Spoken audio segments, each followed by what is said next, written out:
Qu'est-ce qu'une âme? Une âme, c'est une conscience. C'est un être qui est fait d'énergie subtile, qui est donc invisible et qui existe dans la dimension de la lumière. Une âme, c'est comme un noyau pur, c'est une boule de lumière blanche. Les clairvoyants peuvent la voir, mais il n'y a pas vraiment quelque chose à voir à part une boule de lumière blanche.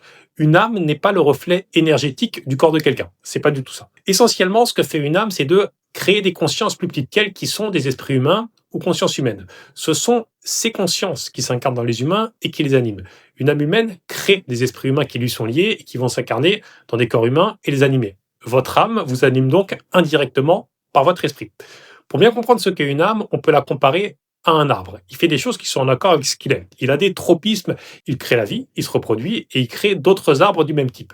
Une âme, c'est le même principe. Elle ne peut pas agir volontairement ou faire des choix. Elle crée des esprits parce que c'est dans sa nature. C'est pour ça que lorsque vous entendez votre âme a choisi ça, spontanément, vous pensez non. Une âme aussi fait des choses en accord avec ce qu'elle est, comme un arbre. Ce ne sont pas des actions volontaires, ce sont des phénomènes naturels. Ce qui décide dans quel corps un esprit humain s'incarne, c'est pas l'âme qui l'a créé, c'est une intelligence de la vie qui gouverne beaucoup de choses. Contrairement à ce qu'on entend souvent, une âme ne choisit rien en fait. Elle n'a pas de volonté propre, pas de libre arbitre et aucun moyen d'action. On ne communique pas avec une âme, elle peut pas parler, c'est pas dans sa nature, c'est trop impersonnel.